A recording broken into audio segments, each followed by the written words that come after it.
हाँ जी, 12th class probability की मेंटल मैथ प्रैक्टिस का 5th डे बेटा। चलिए देखते हैं first question of the day. The probabilities of solving a problem by 3 students A B and C are 1/2, 1/3 एंड 1/4 respectively. What is the probability that problem is solved? I think question is simple to understand. A B C एक problem को solve करें, उसकी probability 1/2, 1/3, 1/4 है। क्या probability होगी कि problem solve हो जाएगी? अपने सारे कंडीशंस देखनी है बेटे, क्या क्या हो पॉसिबिलिटी हो सकती हैं। ठीक है, करिए try.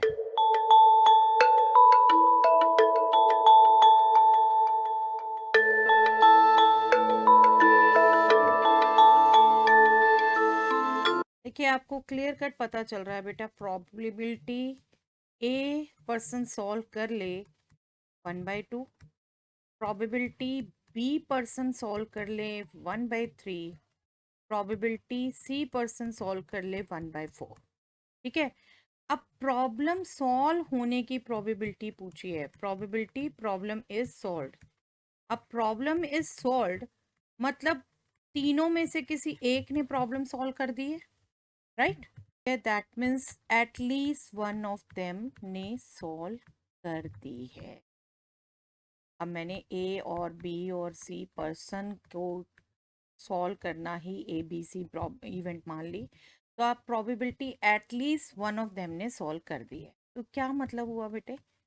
1 - probability none. I hope आपको याद है, मैंने शॉर्ट आपके कुछ वर्ड्स में आपको ये सारे रिजल्ट्स 11 से ही लिखवा रखे हैं। मैं बार बार बात करती हूँ उनकी।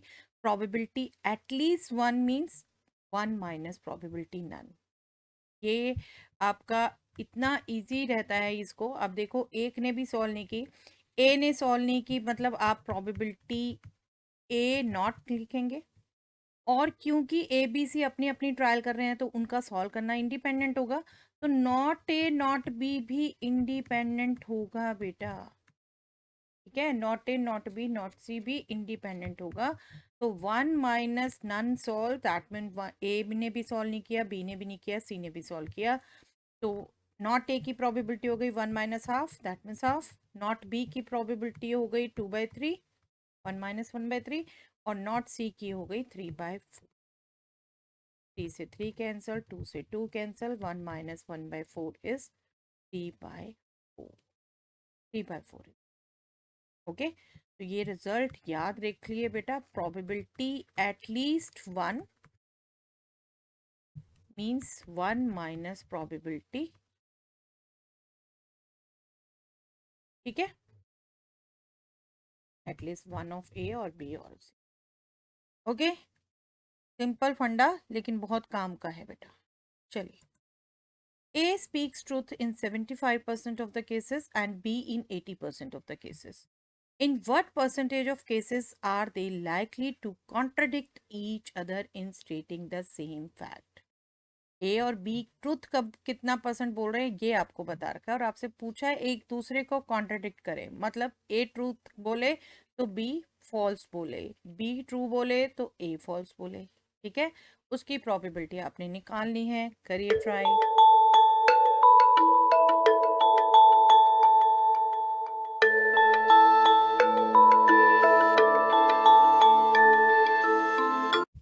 यस, आई एम श्योर बेटा आप निकाल पाए ये प्रोबेबिलिटी।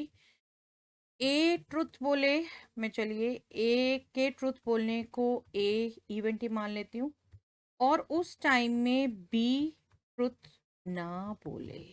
बी के ट्रू बोलने की मैं बी मान लेती हूँ, तो ना बोलने की बार हो गई।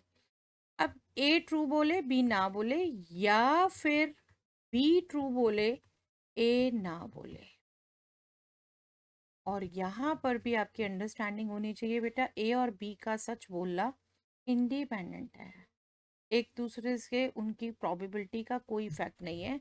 तो आप इंडिपेंडेंट का रिजल्ट यूज करोगे तो probability A into probability not B होगा। ये ए और बी इंडिपेंडेंट है तो ए और नॉट बी भी इंडिपेंडेंट होगी, और बी एंड नॉट ए भी इंडिपेंडेंट होंगी।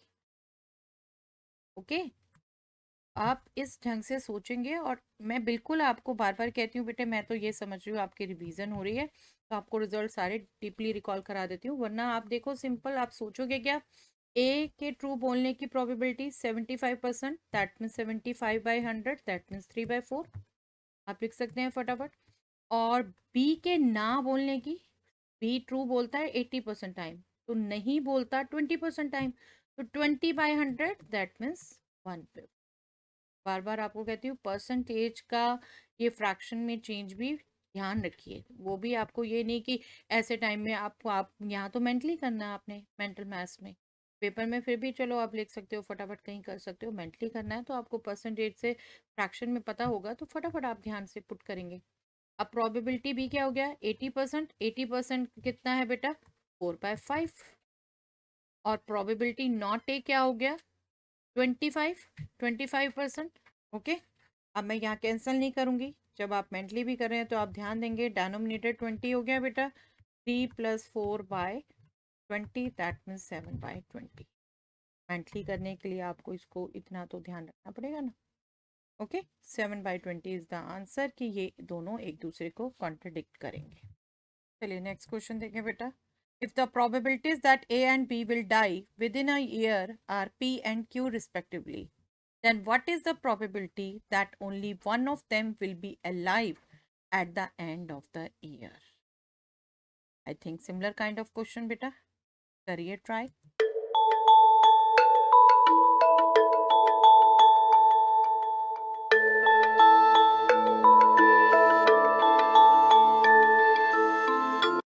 देखिए, अगर ए के अलाइव होने की इवेंट में ए ही मानूं, तो ये प्रोबेबिलिटी आपको पी दी है। बी के अलाइव होने की इवेंट में बी ही मानूं, तो ये प्रोबेबिलिटी आपको क्यू दी है।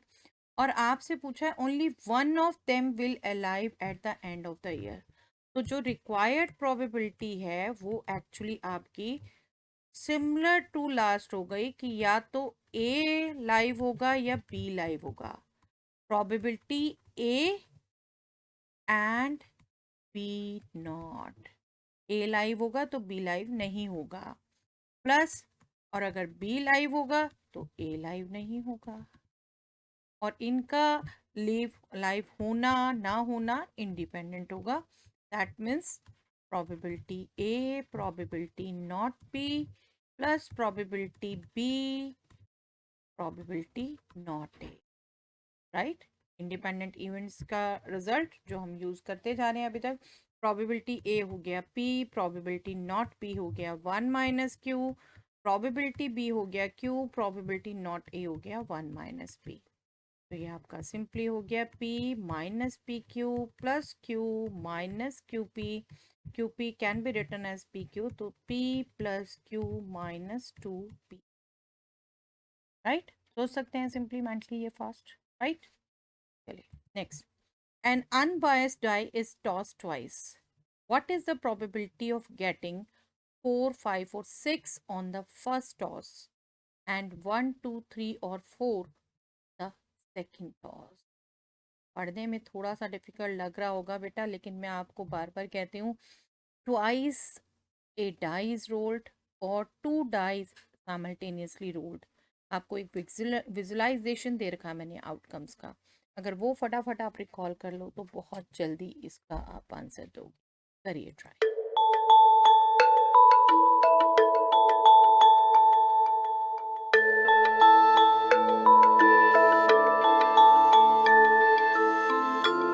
देखिए, जो इसका आप सैंपल स्पेस सोचते हैं, आप इस फॉर्म में सोचते हैं कि P और Q दोनों 1 to 6 में से कोई नंबर है। नेचुरल नंबर्स में लिखो या ऐसे लिखो, ठीक है। सैंपल स्पेस ऐसे सोचते हैं।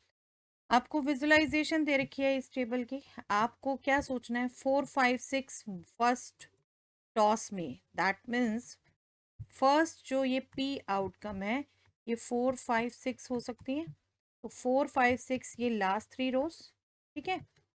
और सेकेंड टॉस में 1, 2, 3, 4 हो सकता है, तो दैट मीन्स क्यू आपका 1, 2, 3, 4 में से कोई हो सकता है, ठीक है।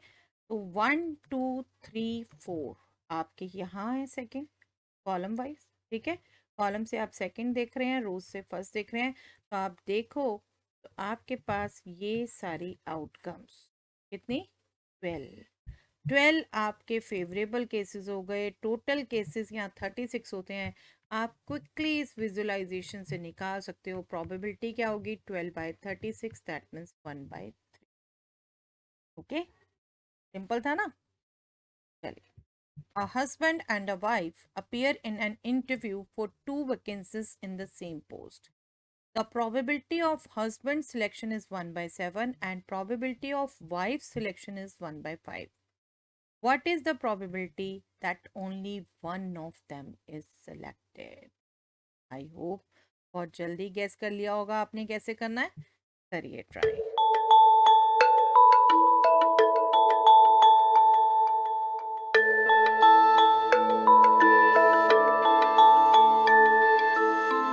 दो दो क्वेश्चन हम कर चुके हैं बेटा ऐसे अभी।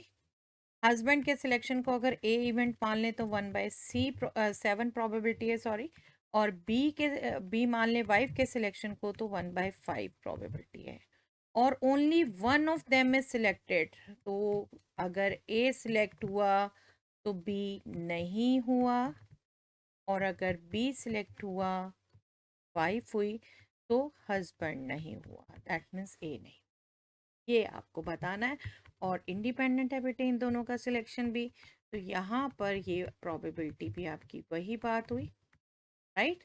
अब तो ये आज ही सेम डे हम सिमिलर क्वेश्चन थर्ड कर रहे हैं, ये बस आपने इसको निकालना है। ए हस्बैंड के सिलेक्शन होने की प्रोबेबिलिटी 1/7, वाइफ के ना होने की 4/5, वाइफ के सिलेक्शन की 1/5, तो हस्बैंड के ना होने की 6/7। आई होप आपको ध्यान है, probability A, sorry not a, 1 minus probability A, वही यूज कर। और 35 आपका डेनोमिनेटर, मेंटली भी जो सोच सकते हैं फटाफट। 6 + 4 10 न्यूमैरेटर डिवाइडेड बाय 35, कैंसिल होता है 5 से, तो 2/7 प्रोबेबिलिटी। ओके, आई होप ये सभी क्वेश्चन समझ आए हैं आपको। चलिए आज के लिए इतना ही बेटा।